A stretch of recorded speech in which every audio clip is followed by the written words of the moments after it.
सुंदर जीवन चैनल पर आपका स्वागत है। आज हम साधु संतों द्वारा होली के महत्व की शिक्षापूर्ण कहानियाँ लेकर आए हैं।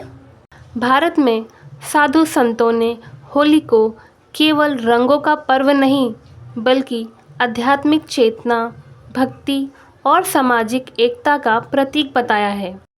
ऐसी ही कुछ शिक्षापूर्ण कहानियाँ। पहली कहानी, चैतन्य महाप्रभु की भक्ति होली।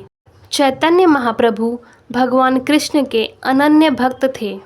एक बार वे अपने शिष्यों के साथ होली के दिन हरिनाम संकीर्तन कर रहे थे। जब उन्होंने रंगों से सराबोर भक्तों को देखा तो वे भाव विभोर होकर गाने और नाचने लगे। उन्होंने कहा, होली केवल रंगों का खेल नहीं बल्कि यह हमारे मन की अशुद्धियों को प्रेम और भक्ति के रंग से धोने का अवसर है। जब मनुष्य भक्ति में रंग जाता है तभी असली होली होती है।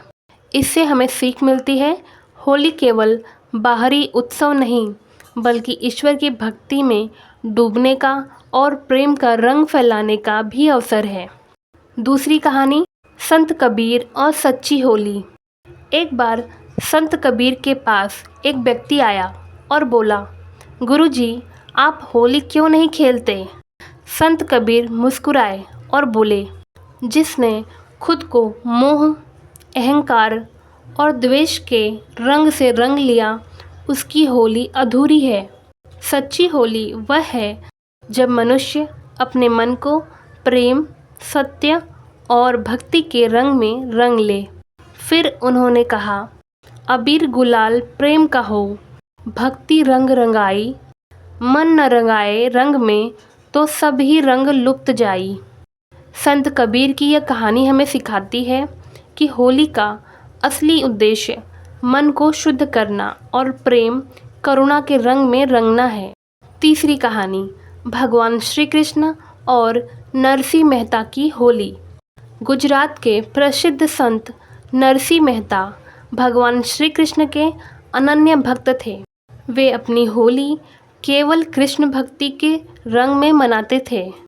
एक बार गांव के लोग उन्हें रंग खेलने के लिए बुलाने आए तो उन्होंने कहा, मेरी होली तो मेरे प्रियतम श्री कृष्ण के साथ है।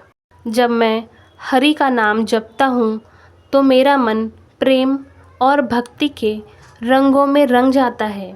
यही मेरी सच्ची होली है। इसके बाद वे भजन गाने लगे, वैष्णो जन तो तेने कहिए, जे पीर पराई जाने रे। नरसिंह मेहता जी की यह कहानी हमें सिखाती है कि भक्ति का रंग सबसे श्रेष्ठ होता है। प्रेम व करुणा के बिना कोई भी त्यौहार अधूरा है। चौथी कहानी, स्वामी विवेकानंद और होली का संदेश। स्वामी विवेकानंद ने एक बार कहा था, होली हमें सिखाती है कि जीवन में प्रेम और उत्साह का रंग भरें, लेकिन असली होली तब होती है जब हम अपने भीतर जलन, घृणा और ईर्ष्या को जलाकर प्रेम, सत्य, करुणा और सद्भावना के रंग में रंग जाएं। वे मानते थे कि होली केवल बाहरी रंगों का पर्व नहीं बल्कि आत्मा को पवित्र करने और समाज में समरसता लाने का उत्सव है। पांचवी कहानी, संत रामदास और शिवाजी महाराज की होली। संत रामदास छत्रपति शिवाजी महाराज के गुरु थे। एक बार होली के अवसर पर शिवाजी महाराज ने संत रामदास से पूछा, गुरुदेव, हमें होली कैसे मनानी चाहिए? संत रामदास ने उत्तर दिया, होली का वास्तविक अर्थ केवल रंग खेलना नहीं बल्कि अपने भीतर की बुराइयों को जलाकर सत्य और कर्तव्य का रंग अपनाना है। शिवाजी, यदि तुम अपने राज्य में अन्याय और अधर्म को समाप्त करोगे तो वही तुम्हारे लिए सच्ची होली होगी। यह सुनकर शिवाजी ने प्रतिज्ञा ली कि वे हमेशा धर्म और सत्य के मार्ग पर चलेंगे। इस तरह साधु संतों ने होली को केवल एक रंगों का त्यौहार नहीं बल्कि भक्ति, प्रेम और आत्मशुद्धि का पर्व बताया है। यदि हम इन शिक्षाओं को अपनाएं तो होली केवल एक दिन का त्यौहार नहीं रहेगा, बल्कि जीवन भर प्रेम, सेवा, भक्ति, सद्भावना का प्रतीक बन जाएगा और समाज के लिए कल्याणकारी होगा। होली के त्यौहार से जुड़ी ये 5 शिक्षापूर्ण कहानियाँ आपको कैसी लगी, कमेंट में लिखें। मिलते हैं अगले वीडियो में।